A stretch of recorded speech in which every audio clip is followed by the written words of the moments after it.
खबर बरेली से। जायसवाल जैन सभा बरेली के नवीन गठन के अवसर पर उत्तराखंड से लेकर रोहिलखंड क्षेत्र की विभिन्न पार्टियों से जैन समाज के लिए राजनीतिक भागीदारी तय करने की मांग जोर शोर से उठी।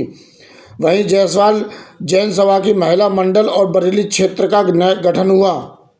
सर्वप्रथम सौरभ जैन का राष्ट्रीय संगठन मंत्री बनने के बाद प्रथम बार जैन मंदिर रामपुर गार्डन बरेली पहुंचने पर भव्य स्वागत किया गया।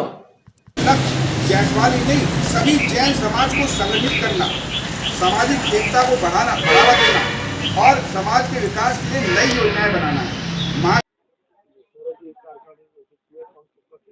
जी, मेरा नाम सौरभ जैन है। मैं राष्ट्रीय संगठन मंत्री हूँ अखिल भारतवर्षीय जायसवाल जैन महासभा का। आज बड़े हर्ष का विषय है कि बरेली में प्रथम बार पूर्ण रूप से आज जायसवाल जैन सभा बरेली का गठन हुआ है और महिला मंडल का गठन हुआ है।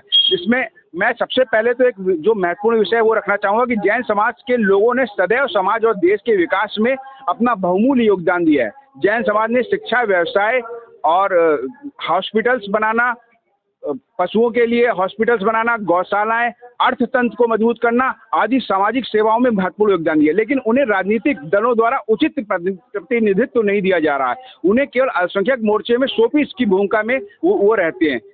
क्या जैन सिर्फ दानवीर हैं, वोट बैंक नहीं है? क्या हम सिर्फ एटीएम हैं, राजनीति के लिए नहीं है? अन्य समाज के वोट बैंक बन करके लोग मंत्री बन जाते हैं और जो जाति धर्म का भेदभाव न रखने वाले जैन समाज के लोग केवल अच्छे नागरिक कहलाते हैं। जैन समाज का रोहिलखंड में इतना बड़ा टैक्स का जो बड़ा हिस्सा वो देता है, लेकिन हमारे नीतियां बनाने में हमारा कोई नाम नहीं आता है। क्या हम राजनीतिक पार्टियों के समर्थक ही बने रहेंगे?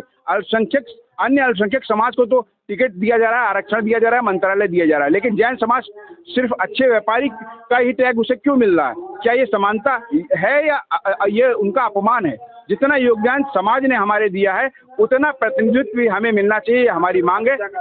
आज के कार्यक्रम के विषय में मैं बताने से पूर्व मैं आपको बताना चाहता हूँ कि अगर हम लोग वास्तव में अगर हमें अवसर मिलता है विधान परिषद में या राज्यसभा में, तो हम अहिंसक और नैतिक मूल्यों को निर्माण में हम अहम भूमिका निभा सकते हैं। 2022 में हमें विधानसभा में 0 जैन, 2024 के लोकसभा में 0 जैन।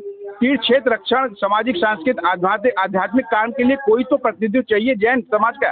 SC, ST, OBC के लिए आरक्षण अगर हो सकता है केवल इस आधार पे कि आर्थिक रूप से, तो क्या सामाजिक संरक्षण, सांस्कृतिक और जो है आध्यात्मिक संरक्षण के लिए जैनों को क्या लुप्त प्रजाति मान करके उनका संरक्षण होकर नहीं होना चाहिए?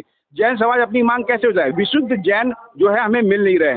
आज मैं आपको बताना चाहता हूँ कि हमारी सबसे बड़ी मांग ये है कि हमें हमारे उत्तराखंड से लेकर के रोहिलखंड तक जैन समाज का आज़ादी के बाद कोई प्रतिनिधि नहीं बना। हमें विधान परिषद में भी हमें भेजा जाए और उच्च सदन में भी भेजा जाए। आज के कार्यक्रम के विषय में बताना चाहता हूं कि जायसवाल जैन सभा का आज गठन हुआ है, जिसमें अध्यक्ष श्री सत्येंद्र कुमार जी जैन, हमारे मंत्री श्री अनुभव जैन जी और हमारे ऑडिटर श्री सुमन कुमार जी जैन और हमारे कोषाध्यक्ष के रूप में अश्विनी जैन जी का चयन हुआ है। डॉक्टर संदीप कुमार जी जैन और कर्नल SK जैन जी कार्यकारिणी सदस्य चुने गए। वहीं पर महिला मंडल का हमारा गठन हुआ है, जिसमें श्रीमती मीनेश जैन को हमने अध्यक्ष बनाया है। वो जल्दी हमें कार्यकारिणी बना करके हमें सूचित करेंगी।